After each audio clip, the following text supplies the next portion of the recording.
What's going on, everyone? Welcome back to the Snowcast Sports Talk Podcast, episode 14. Ton of interesting things to talk about, guys. We are releasing this podcast on Thursday, May 5th. First thing is shout out to me. This is the birthday podcast for Will. So, birthday podcast. Got my co-host Josh here with me. Josh, how we doing? Doing great. Happy birthday, man. Happy birthday. I came home and That was a big one. Yeah, 27. I came home and I said, there's nothing I'd rather be doing right now than a podcast episode. So I know, and I was like, do you want to take the day off? Do you want to just go and party? Do you want to go hang out with your wife and just do that, do your birthday thing? And you're like, nah, dude, I want to do this podcast. honestly, like, all right. honestly, really interesting stories have been going on this week, and I wanted to, get to them in a timely manner. I've been thinking about it for a while, maybe doing double uploads a week, so doing like Mondays and Thursdays or Sundays and Thursdays and something. But yeah, ton of interesting things. Another quick shout out for anyone who's watching on YouTube. My lovely, lovely girlfriend got me this sweatshirt, and then we actually got some Giants merch on Josh as well, so he's finally in a Giants sweatshirt. So now we look the part. Absolutely. I had mentioned it last episode. I was like, hey, guys, I will have a jersey. I'll have some Giants gear on soon. So I've kept to my word. I now have it. Finally came in the mail. And Looks I've got good. Really awesome. Yeah, it looks awesome, actually. It's very bright blue. It's the exact pigment of the pigment of the Giants. It's, down to the... You know how there's like color codes and computers? Dude, that actually brings up code or whatever. That brings up a funny story. A few years ago, my girlfriend got me an Eli Manning signed picture. And so for the backdrop of it, she wanted it to be that Giants blue. And she worked with, I want to say it was Michael's. That was the place she was getting the frame done to find that computer color of hashtag 0034 or whatever that blue is. Yeah, so exactly. I can say we found that pigment. We have found it before. Yeah, it's perfect. I love having this, and I love wearing it during the podcast, and also we've got to get our jerseys. Yeah, that was the other thing we were talking about. We're both one of us get Neal, one of us get Kayvon, and then we were both kind of want the Kayvon one, but I think we might just both get Kayvon ones. So we'll see, though. I got a couple jerseys. I have a couple Daniel Jones jerseys, so we'll see. I think Josh gets the Kayvon jersey to rep during the podcast episode, so. Then I will take it if you don't want it. I will. Yeah, I think it's now in ink as it's on the podcast that you get it. Oh, crap. Okay. I will take it then. It's now in ink. It's now in ink. Will, but once he gets his number assigned, then I'll be getting that. Yeah. jersey. Yep. Exactly. Okay. Well, like I said, we have a couple interesting stories to talk about, so I'm just going to jump into it.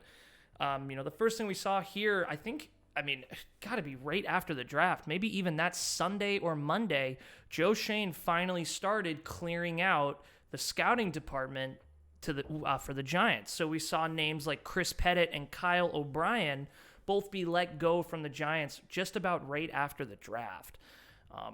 Just a couple quick notes, Josh, and I'll let you go through this. I think the first thing as a community we need to take away, and it's really good news, is Joe Schoen has full control of this team.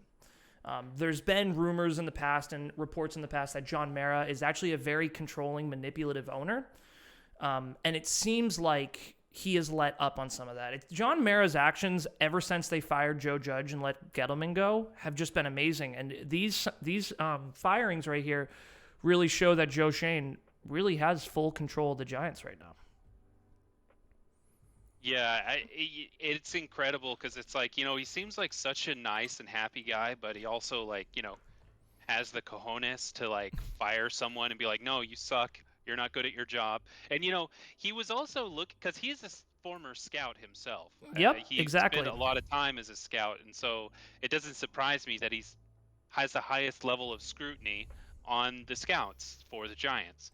And he had mentioned that he was looking into each of those scouts and who are come up with good information, who does good scouting reports, and who is not as good.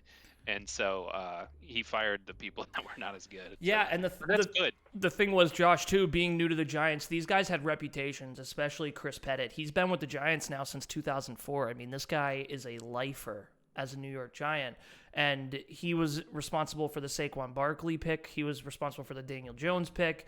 And he just wasn't a great scouter, to be honest. And once he became head of scouting, which is where he was before he got let go, it just wasn't working.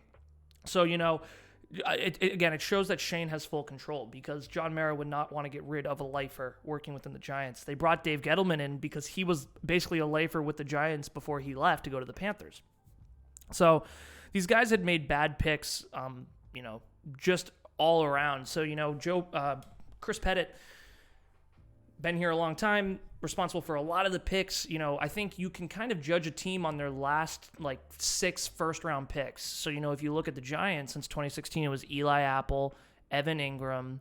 I think it was then Saquon Barkley, Daniel Jones, and then Andrew Thomas. And only one of those guys has clearly worked out in Andrew Thomas. And those are all first-round picks. I mean, Josh, think about it, how highly we think of Kayvon and Evan Neal. That's what people thought about these guys. And look at where they are now. I'm worried about that. Yeah. I'm worried. It's dang, what if these are just the 2022 version of the people that, didn't last? And I really feel like it's different with all new management and with all new personnel and, behind the scenes. I feel like this is not like those previous picks. And you said that he was, Chris Pettit was one of the people behind the picks of Daniel Jones and Saquon Barkley, and you said he had really bad picks. So are you saying that those are bad picks? Yeah, so if the way I think about it is, if you looked at those two players right now, both of them were wasted first-round picks. Do I want them to be great, and do I have hope for them in the future? Absolutely. But you draft players to be, in the first round, instant impact players, instant starters the first day. We expect Evan Neal and Kayvon Thibodeau to help us win games week 1. And if you look at Daniel Jones's stats, he's never been a top 10 quarterback. And you used the 6th overall pick on him. And then you look at Saquon Barkley, he had one good year, and every other year he's been injured. You use the 2nd overall pick on him. So no, these have not been good first-round picks, and these players have not worked out. Are they busts? They're not busts yet, but if both of them ended their careers today, they would absolutely be looked at as busts in the NFL. Yeah, and I mean... Not that I'm not hoping the best.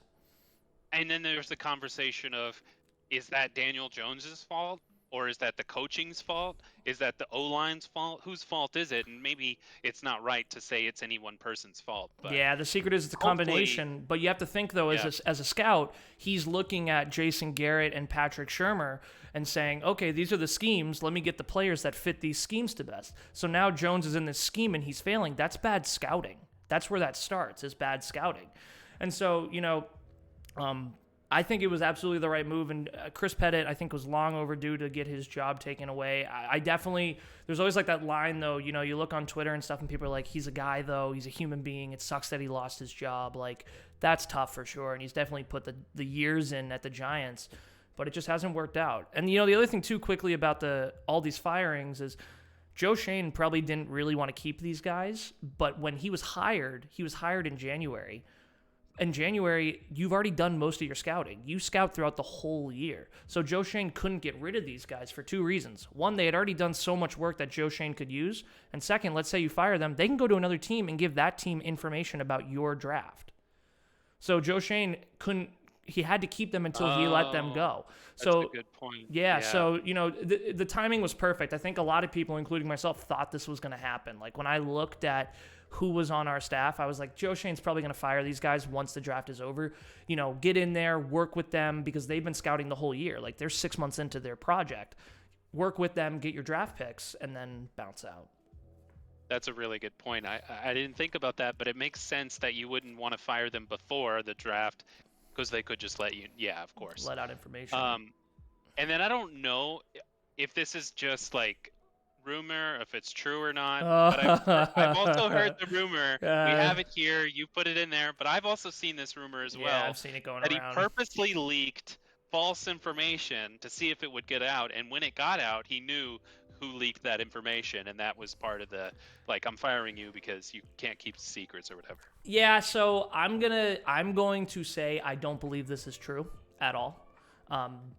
Is it a great story and make it easier to hate Chris Pettit and be like, yeah, get the hell out of the Giants building? Yeah, absolutely. Do I think this is true? No. I've watched tons of interviews with Chris. He seems like a very professional guy. He's just not good at his job. And I think that's why Joe got rid of him. But I love the story. Have you ever seen Game of Thrones? No, I haven't seen a lot of Game of Thrones. So there's a scene though where this guy, his name is Tyrion, he becomes the Hand of the King. He's like the second in command, and he has these 3 advisors, and he tries to figure out who's the rat. So he tells each advisor he's marrying this person off to a different person. So he tells like the first advisor, I'm marrying it to Chris, and then he tells the second advisor, I'm marrying him to Jeff. And then the third advisor, I'm marrying it to David. But then when the information gets leaked, he knows which one leaked it because he told them all separate information. So what I'm saying is maybe Joe Schoen told a couple of the people he was going to fire, oh, I love Charles Cross. Oh, I hate Kayvon Thibodeau. Oh, I like Eki Ekwonu. And then he saw what got leaked and he goes, oh, now this isn't true, but I just like in the back of my head, I was like, I hope that'd be cool if that was that. Like Joe Schoen's being like, he's playing chess while all these guys are playing checkers. So that's that's funny. But I think that is actually a real tactic that goes down in like the U.S. government. Oh yeah, like for in sure. Top secret programs. Yeah, they have information that's false. That's a little bit of the information is false, and they spread it out through a large group of people, and then they know who. If any info does get out, they know who. So that's a real thing. But he seems like he's gangster enough, to do that kind of a thing.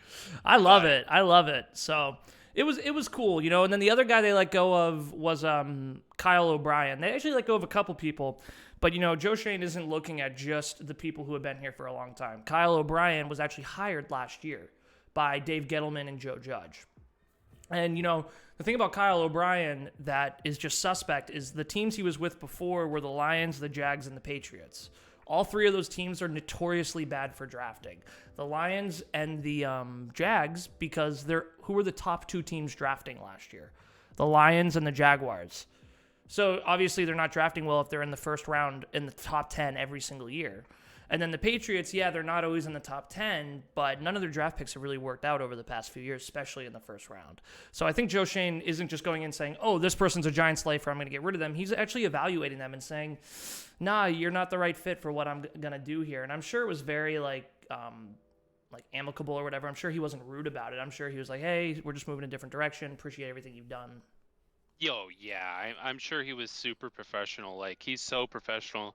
Like, when people ask him about different subjects about, like, the 5th-year option thing we had talked about before, he's like, he's always saying, it's not, he's a great kid or whatever. It's just, this is what's best for the Giants at this time. Yeah. Keeping the Giants' success as the focus. No, I don't think he was like, get out this building. Yeah. Absolutely. Get out of here. Absolutely not. So, no, it was cool. I'm happy to see those guys go. As a Giants fan, I hope the best for them. But as a Giants fan, we should be super excited because Joe Schoen has full control, and obviously he's making the right decisions, in my opinion.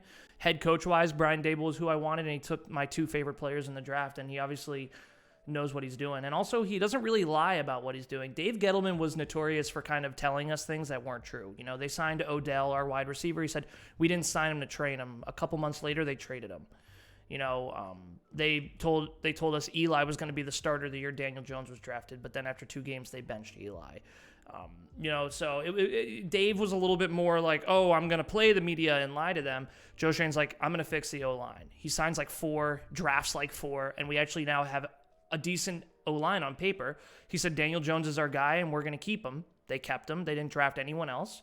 They said we're not trading Saquon Barkley. They haven't traded him. We haven't traded Kadarius Toney. And he says we want to work it out with James Bradberry. They still haven't let him go. They're still trying to work it out. Like, Joe Schoen's actually telling the media what he's going to do, which, take it as you want, Joe Schoen is taking a different approach to general managing than a Dave Gettleman would. So it's refreshing. And I love it. Yeah. I love the transparency, the honesty. At a point, though, he's not like, oh yeah, I'm going to draft Kayvon and Evan Neal. No, yeah. Like, but he's not like doing things just to lie. No, yeah, he is being honest with the things he can reasonably be honest about, and keeping information that he should keep and not give out. So I think he's doing very well. Fantastic I feel like job.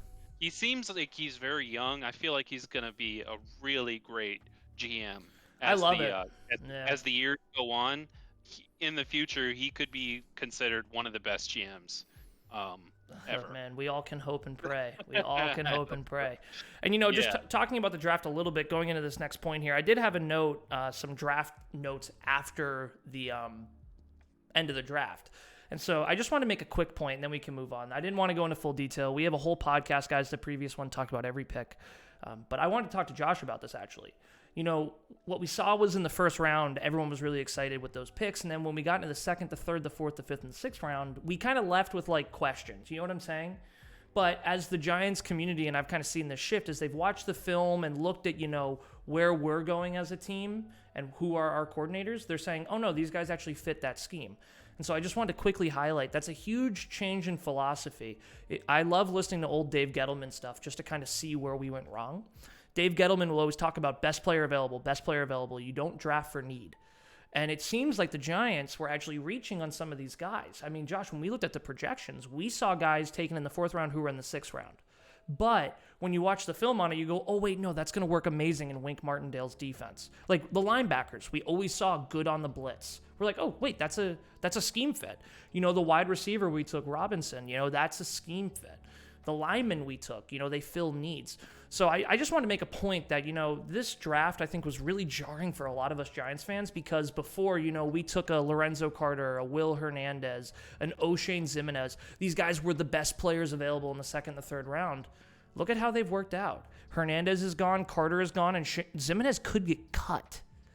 So you know what I'm saying? So it's like that hasn't been working for this team. Now, does that work for some teams? Absolutely. I'm not saying one philosophy is right and wrong, but I'm just excited in the shift I'm seeing with the Giants. I like this draft more and more being like, oh, we're drafting to fit what we have, not what's the best available. You know what I'm saying? Yeah, exactly. And that's very different from the tone we were getting before the draft. Yep. I mean, before the draft, they were talking about BPA, or the best player available. And so, but it ended up being really this fit for the scheme that we're going to be running with our offense and with our pass rush. And I seem to be getting hints and vibes that we're going to be more of a passing team than a run team. Shane did say that a few times. Yeah, he's talking about going wide, and Shane was talking about how even in high school, his son or something like that, or middle school or high school, I think it was middle school, one of the earlier stages of football, that they are going all wide, and he's like, the game today is changing, and it's becoming more pass heavy. And he's leaning into that. Like he's got a 2022 offense, It's not a 1980s offense. I got to cut you off just quickly, because it's so funny you're saying that. If you listen to Dave Gettleman's intro as becoming the GM in 2018, he said, no matter what happens in football, there's three things you have to do. You have to stop the quarterback, stop the run, and run the ball. He thought always running the ball was the most important thing. And that's one of the reasons our offenses have looked so primitive these past couple of years. Keep going. Again, change in mindset. Huge. Yeah. It's the most modern, up-to-date way of playing football. I think that's what they're doing that's what they're going after, and they're not shying away from that. And I mean, I want all the best for Saquon, but it's not about, personal rush yards and getting his stats as high as possible. It's about getting a win and playing to our strengths. Yeah. So I'm really happy that they are changing in this direction, and they're going with these wide receiver, more receivers on the. I'm not 100% sure this is going to happen, but this is the vibe that I'm getting, is that we're going to have more wide receivers. Well, think about our wide receiver room. We have Kenny Golladay, Kadarius Toney, Sterling Shepard, Darius Slayton, and Wan'Dale Robinson. That is 5 wide receivers who could all be a number 3 wide receiver on another team. Exactly. So exactly. You put my point in better words. So yes, I'm really happy with that. That I didn't know if they were totally on scheme, like for example, like the cornerback, like Flott. Yeah, Flott was a weirder one for sure. Yeah, that's a really good point. Yeah, Flott. I'm just excited to see what they do with him. Yeah, and I hope that he just destroys all doubt in my mind. And so I really hope he does. So it's a good point. Yeah. So I guess that's what I got on that. But. Totally. So looking at the next topic, Josh, if you kind of want to go over it, I know you were doing some of the research on some of these. Yeah. And I'm pretty sure everybody knows by now, but obviously we can't go through this podcast without mentioning it, that the Giants will be playing in London on October 9th. And I believe that does line up with Week 5. Yep. The schedule is not out. Yeah. But I guess based on previous years, it would be Week 5 approximately. So, this is the third. Actually, what's crazy is the New York Giants was actually the very first team in NFL history to play away, In London? Internationally. Oh. Yeah, or to play internationally at all. Wow. They were the very first team. Yeah, so the Giants were the first team to play an international game, and so here we go again, and I think this is their third time playing an international game. The last time we had one was in 2016 against the Rams. We won that game. That was when I first started watching the Giants. That was a young Jared Goff, I believe. But yeah. And we're playing the Packers this year in London, so that'll be interesting as well. Exactly. Yeah, it's honestly really cool. And then another bit of news, not Giants related, but the first game in Germany will be played overseas this coming season. Who's playing in that one? Do you know? I actually don't know off the top of my head, but I do know we're playing one of the. Is it in Munich? Is it in Munich? I don't remember. I feel like it's the Bucks and someone else. I feel like I saw Tom Brady, his face, and someone else. But yeah, the Giants playing in London's really cool. We've won every single game in London we've played. So it's the Buccaneers and the Seahawks. The Seahawks. The Buccaneers and the Seahawks. I could go on a rant about the Seahawks. It is in Munich. Yeah, I thought I saw it. I could go on a rant about the Seahawks. Why are they always on primetime, but they suck? Like, I wish the Giants were on that much primetime, but we suck. But it's like, for some reason, the Seahawks, they went to a couple Super Bowls a couple years ago, and it's like, we can't understand that they're actually the worst team in the West. Like, it's just... Yeah, the NFC West. You ready, Josh? The NFC West is the Seahawks, the Cardinals, the Rams. Oh, God, and here we go. Oh, no, I can't remember the fourth. It's always the fourth one. It's always the fourth one. You can't Seahawks, Rams, Cardinals... I'm not gonna remember the fourth one. It's gonna piss me off. I am terrible at that. Look up NFC West for me. I gotta look it up now. Yeah. It's. I got it. So you said the Seahawks, the Rams, the Cardinals, and the 49ers. 49ers. How can you forget the 49ers? But they're the Seahawks. Got it yesterday. Yeah. Or a few days ago, you got it. Now I'm on camera. Viewers don't know this, but. He actually has except for this just moment, but he has like every team memorized in every division. That's a question in football. Yeah, that's a question for the chat. Do you guys know that? I feel like that's not super impressive, but maybe it is. Let me know down below. To me, it is because it's too many. There's 32 teams. There's 8 divisions. I can't remember which teams go in which divisions like that. Like, I have really bad memory. Like, just for example, go for it. AFC South. AFC South. That is the Titans, the Jaguars, the Texans, and the Colts. See what I'm saying? Like, how? I can't do that. Maybe eventually. Maybe. Yeah, I think impressive. Maybe I'm the odd guy out. I'm telling you, one year you'll know. 1 year you will know. You'll watch enough games. If you watch all the primetime games, you'll learn. But yeah, like, I'll see the teams playing, but that won't mean I'll know. Oh, this is an AFC North, and that over there is a NFC East or some crap. You'll learn. I got faith. Let us know down below, guys. But yeah, super excited for the Giants to be playing. Obviously, Aaron Rodgers will be a tough opponent. So hopefully he's very tired because it'll be 9:30 in the morning for us EST people. It'll actually be 8:30 for you, Josh, CST. So yeah, that'll be an early morning game. But you bet I'm going to be up that Sunday morning watching that. Yeah, that's going to be so cool. That is, I love it. I'm not going to miss out on a Giants game. I love it. I love it. Yeah, so next bit of news is pretty important. This actually might be resolved by the end of this week, so I've been hearing. We'll see. Yeah, we'll see. But basically, we have signed up a bunch of new draft picks, obviously, and some free agents, and we're currently $7 million over the cap. So we got to cut some guys. And one of the easiest options right now, unfortunately, is James Bradberry. Easy from a cap point of view, hard from a player point of view. Hard, exactly, because he's just one of those players that has a contract where if you were to let him go right now, you can free up 10 million in cap space, which would put us under the cap by 3 million. Yep. So that would be an easy way to fix the financial issue that we're in right now.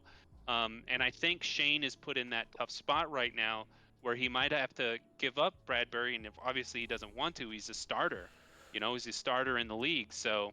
And what happened too, Josh, just quickly, is again, this is a thank you, Dave Gettleman moment. So let's get those comments down below of a thank you, Dave Gettleman. What happened was last year, Dave Gettleman and Joe Judge knew they were on the hot seat. So what you can do is you can do this thing called backloading contracts. And so what that means is, hey, we owe you $10 million, or we owe you $20 million, or we owe you $15 million. Instead of paying you 7 now and 7 next year, can I pay you 5 this year and 10 next year? So what that really is financially kicking the can down the road. Instead of dealing with that financial problem now, you say, no, I'll worry about it next year. So now we're in a financial standpoint where we have our starting number 1 cornerback, who's a very important role for us right now, especially in a Wink Martindale system. We basically have to cut him. And Joe Schoen does not want to do it. We could have cut James Bradberry weeks ago. I can tell you Joe Schoen has been working his tail off to keep James Bradberry and working with his representation and everything. So, yeah, and the thing is that Joe Schoen actually put off giving him up because he was, I think, waiting out to see if some other team would have interest in James Bradberry and interest in taking him from the Giants.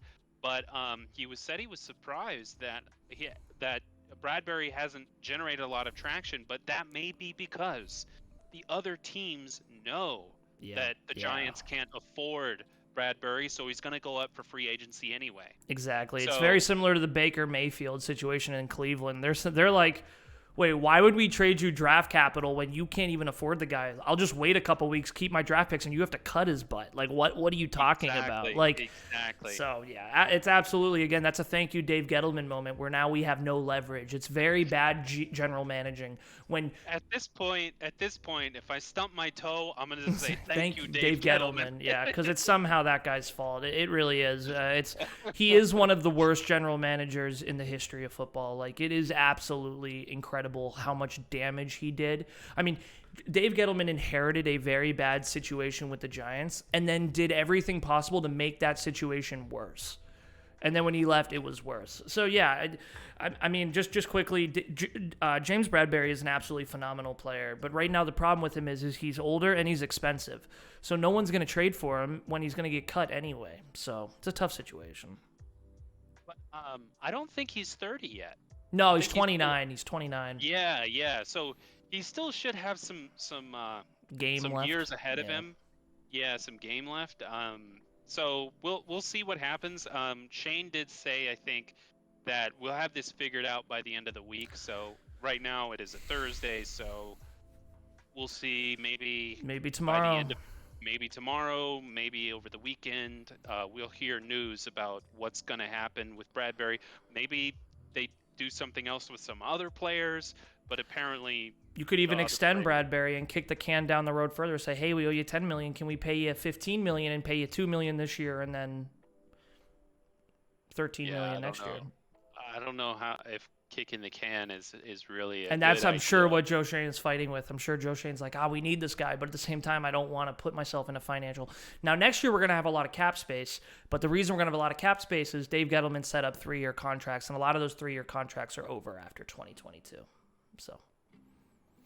Yeah. So we'll see. Okay. We'll see. You know, it's one of these things where I'm just going to say, in Scheon, I trust. You know, whatever he decides to do, if he extends James, I totally get it. If he cuts James, I totally get it. And I hope the best for Bradbury. I promise you he'll be on a team next year playing. And, you know, the other thing, too, quickly, is James is very much a zone corner. So basically what that means is he's very high football IQ. Like, this guy makes smart plays, reads defenses, but he doesn't have the physical talent sometimes to be a number 1 cornerback. So, for example, I think about what were some of the early games in the year? I want to say it was against Washington, division opponent.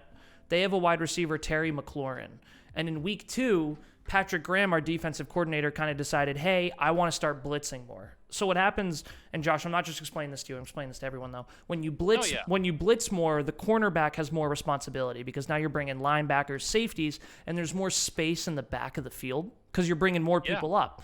And James, give and take. Yeah, and James Bradberry got cooked. I mean, you watched the game, Josh. You watched that game. I don't know if you noticed, but Terry McLaurin, number 17 on Washington, had a day against James Bradberry. And it's because Bradberry was put in one-on-one coverage.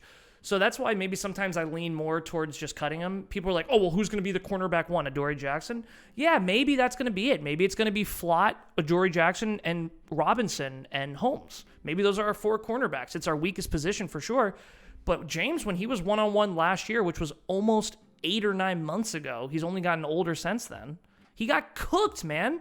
He got cooked. He started playing well again once Patrick Graham reverted back to his zone defensive scheme.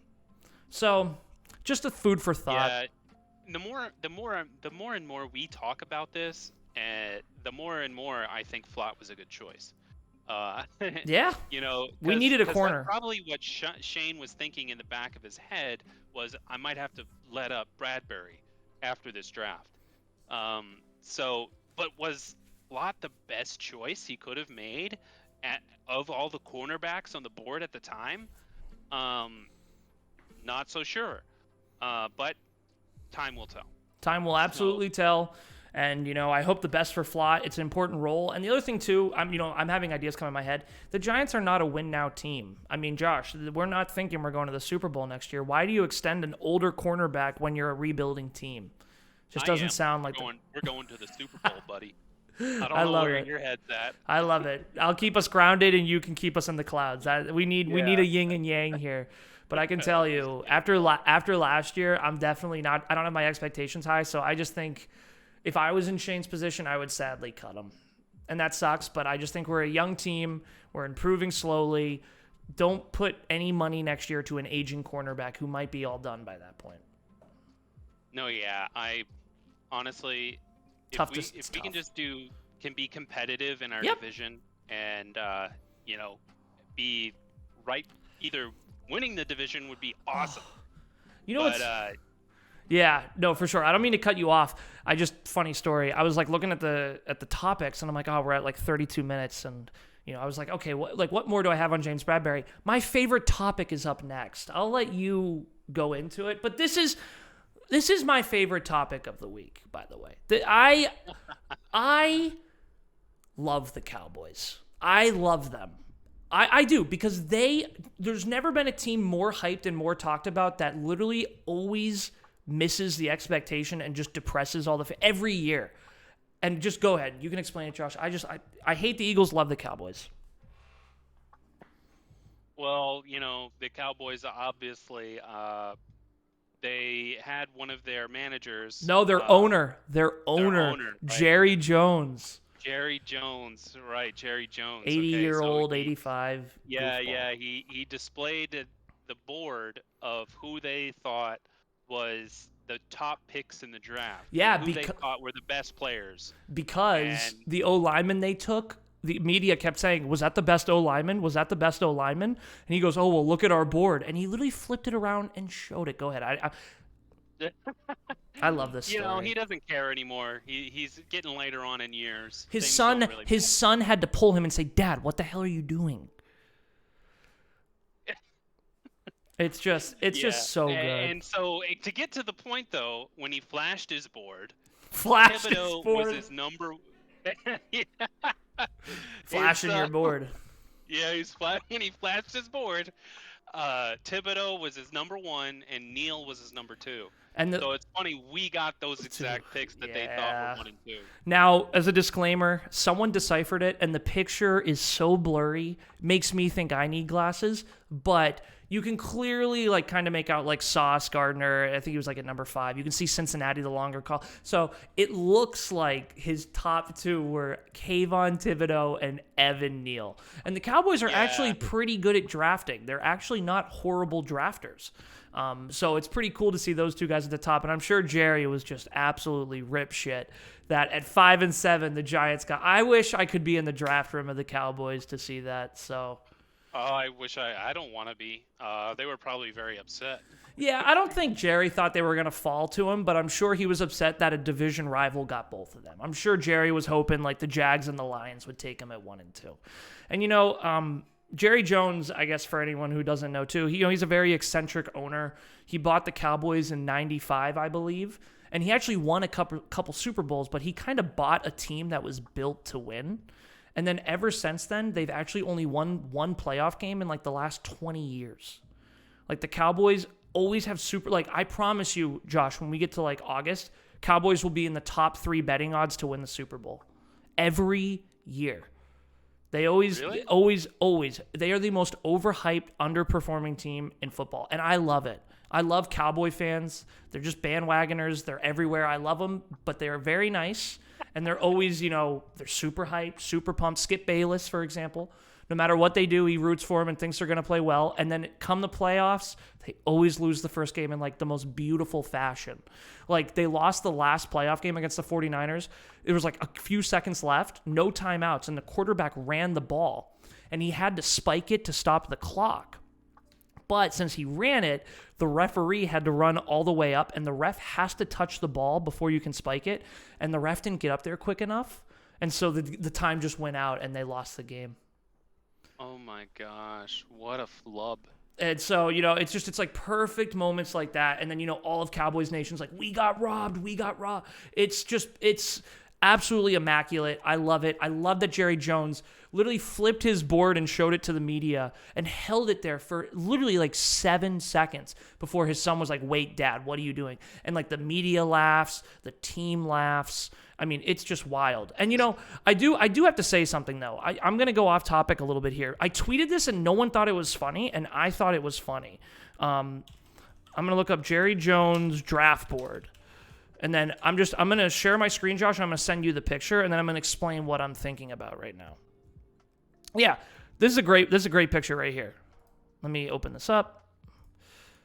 I have a whole thing here, and it bugs me. It really bugs me. What do I want to do? I want to open image in new tab. Yes. Yeah, here we go. All right, I'm going to send this to you in Discord so you can open it up. Sure, yeah. And then I'm going to show my screen to the chat. Chat, this is my question. If everything is bigger in Texas, why are they at the smallest table I've ever seen? Like, they are crunched together. I just don't understand it. There's my rant.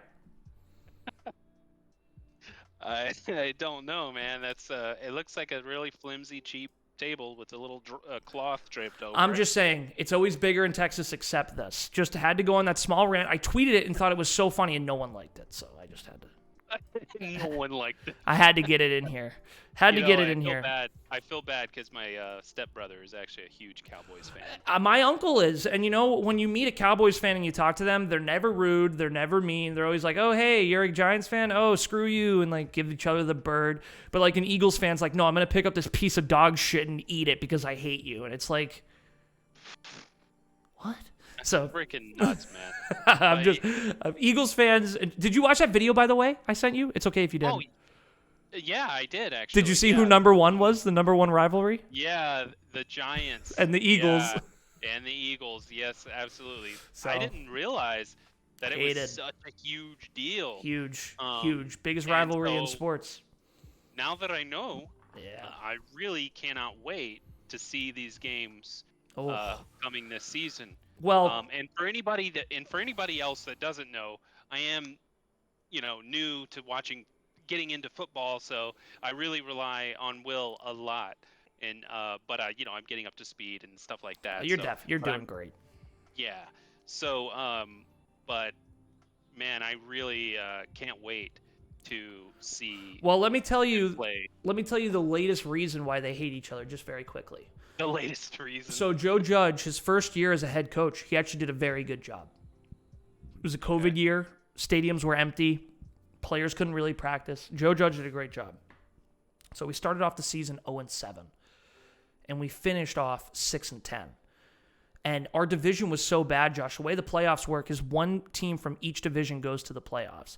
So the joke used to be the NFC East is so bad, whatever team goes to the playoffs, it's going to be a joke.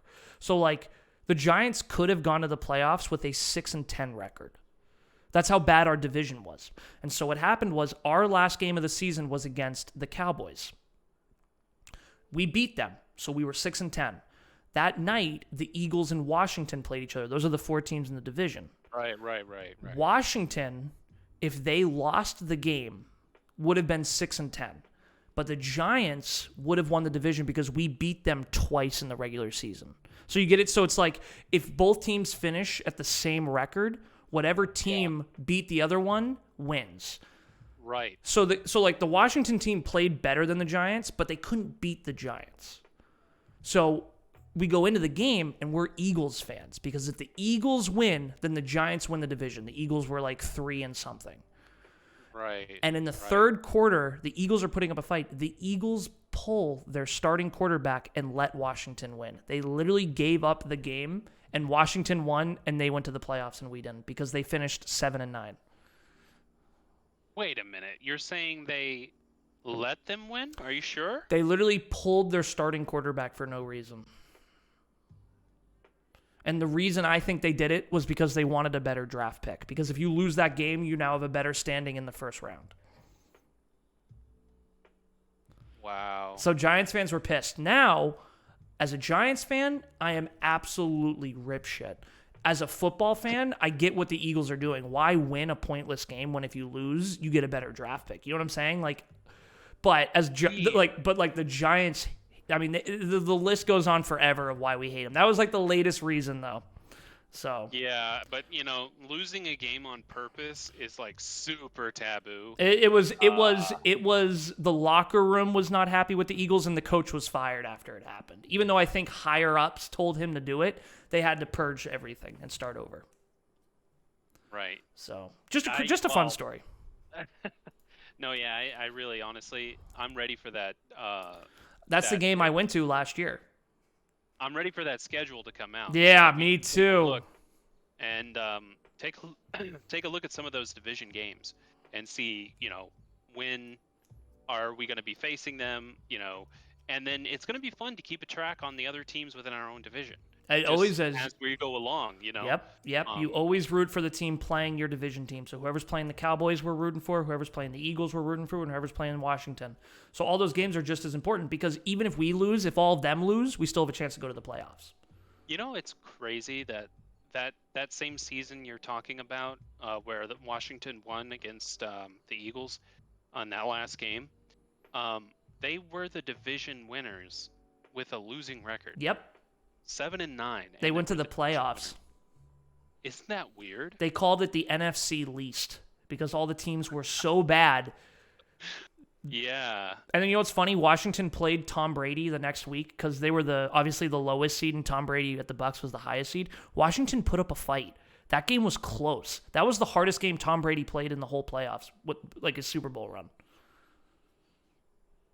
And another interesting fact is we don't have the schedule, but we do have the teams. Yep. Yeah, we have a pretty easy schedule this year. Yeah, exactly. And the really odd thing is probably no surprise, but if you were to rank our opponent's win percentage, we're like third from the bottom. Yep. Like third easiest. And the crazy thing is the bottom 4 teams are all the teams in our division. Yep. So all 4 teams in our division have the easiest opponents. Yep. Yeah. So because divisions play divisions, so like we play I think it's the NFC North and the AFC South this year.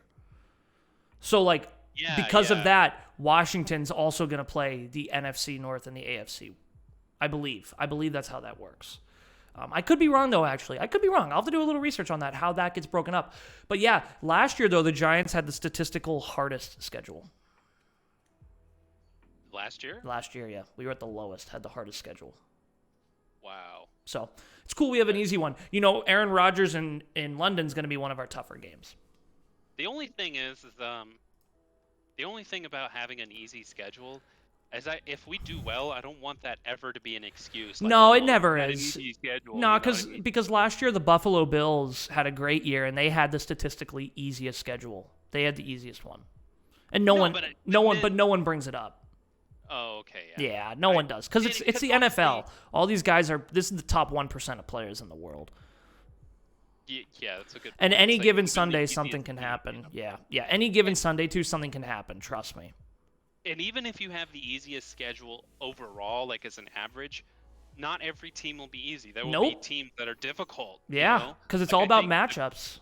I think the Colts are they a pretty solid team? They've always been a solid team. They're always middle of the pack to upper. Yeah, made it. They missed the Yes. playoffs last year, shockingly, but they were a good team in my opinion. Yeah, they'll be a tough game. Gotcha. The Titans will be a tough game. I think the Vikings will be a tough game. I think, I think those could be really tough games for us. I think the Cowboys and the Eagles are going to be tough games too. I think both those teams did a good job. Well, I thought the Eagles got better and the Cowboys have just been good. So those will be tough games too. Yeah, so there will be some tough games, and how we Absolutely. perform in those will be more of a indication. Than Every the team's going to be overall tough. average. Yeah, every team's Yeah, going to be yeah. tough. Yeah, there's really no weak players. Like when There's you think no about frail small players in the NFL. when you think about matchups too. So if we're a blitz heavy defense, teams with a good offensive line will be more difficult for us to play. So what that makes me think is the Eagles will be a tough team because they always have a good offensive line, and the Colts will be a good team. But a team like the Cowboys, where their offensive line is kind of dwindling a little bit, that might be a team we actually fare better against. Even though the Cowboys might beat the Eagles, that doesn't mean that's our matchup. So you have to think about football. It's the most honest, real saying in football is any given Sunday. And what that means is it doesn't matter who you're playing or what the scenario is, you could lose. I mean, the Giants played the Patriots in the Super Bowl, and the Patriots were 16-0. They won every regular season game, every playoff game, and then the Giants beat them, so they were 16-1. My God. That's nuts, man. Crazy. So it's any given Sunday, man, you know. And it makes me think, like, what is probably going to be our biggest weakness in the coming season? Secondary. Yeah, secondary. Cornerbacks are going to be we're going to get toasted there. Even if Flott is a good player, there's great wide receivers in our division. Actually. You got AJ Brown, you have Terry McLaurin, you have CD Lamb. And that's one wide receiver on each of those three teams that are good. And you know what really a depressing thought is that we're going to lose the game. Oh yeah. Unless we go 16-0, man, we're going to lose a You're game. a new Giants fan. Welcome. You're going to lose a lot of games, and it hurts a lot. So it's like that kind of sucks is knowing at some point I'm going to have to watch a losing game. Josh, we're going to watch games, hopefully not too many, where we're getting blown out. I mean, I watched a game last year where we had nothing to play for. We were losing by 2 touchdowns, and our coach called a quarterback sneak on 2nd and 10. Like, he had 10 yards to go, and he wanted the quarterback to fall on his face and get a half a yard. Like, it hurts. It thinking like they least expected on 2nd and 10. No, he just wanted to punt. It's hopefully we have greener pastures ahead, but yeah, you just don't know. So we'll see. Any given Sunday. But the last story we wanted to talk about today is actually kind of a very niche one to the Snowcast. So I actually met my buddy Josh over here at the University of Maine. We had a friend in common, and Josh needed a place to live, and we needed someone to live with. And so I actually got the opportunity to live with this guy. We streamed together, and we became, honestly, best friends. But me and Josh met at UMaine. Well, the Giants, after the draft, went and picked up a bunch of free agents. Undrafted free agents, and they drafted a guy named Andre Miller, a wide receiver from none other than the University of Maine. Orono is now a New York Giant on the 90-person squad. So pretty cool. Yeah, it's pretty cool. You know, we both went to UMaine. That's our alma mater, and it's really cool to just see that they've got a guy from our college that we went to is now on the New York Giants. At Crazy. Least, for now, like as a practice squad or whatever. I don't know exactly his role, but hey, man, I hope Andre Miller the best. We're rooting for him. We're rooting for him. Absolutely, and I really hope he makes the. Imagine if he's like super good. that would be. That'd really be super cool. We have to get like his Maine jersey. Dude, I would wear his jersey. Yeah, me too. That'd be super cool. Yeah, he's like an offensive kind of Swiss Army knife. He's a bigger guy but has some speed, so you can put him in the tight end position as a blocker and as a pass or a catcher, or you can put him out wide as a wide receiver. You know, so. Yeah, he was number 10 in college. Not a super interesting thing, but yeah, he did okay. I mean, he got like 684 yards last season on 39 receptions. Okay. So, so Pretty yeah, good average okay, but yardage per catch. the average yardage per catch, we're dealing with some pretty good numbers. And in fact, every year, like 2018 even, 2018, 2019, He 2020. played in 2018 at UMaine. Yeah, Oh, he I did. saw him play. That was my last year there when I graduated. Absolutely. I mean, he only had 5 receptions for But he was 109 there. yards. But he was there, and then obviously he was a freshman, so he got more playing time as time went on. And he had 28 receptions in 2019, and 21 receptions in 2020. Damn. And Okay. yeah, so they got some playing time, but yeah, Giants. apparently, Yeah. Go ahead. I'm yeah. sorry. So apparently the Giants saw some value and said, "Hey, let's Give him a try this guy shot. out." Yeah. Victor Cruz, one of the best wide receivers ever on the New York Giants, was an undrafted free agent. So, anything can happen. Giants picked up like maybe over 10 or 15 guys in undrafted free agents. So, they're filling up the roster and they really want to see what they can get. So it's exciting. Yeah, absolutely. So big shout out to Andre Miller. Yeah, we're rooting for you. We're rooting for you here at the Yeah. Snowcast. But yeah, guys, that kind of wraps up episode 14 of the Snowcast. So I think, me and Josh, I think the next couple weeks here, it's going to be a little bit quieter, but, we keep getting content.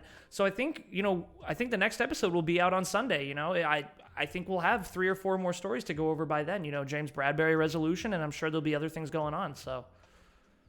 Yeah, absolutely. I mean, we were worried about there not being enough content, but Took us only a couple days. Rolling. Yeah, and with football, it always comes. There's one other thing I wanted to say, and that's that I'm here getting into football, getting into the Giants, becoming a big fan of the Giants here. Recently started, really studying the team and everything that's going on.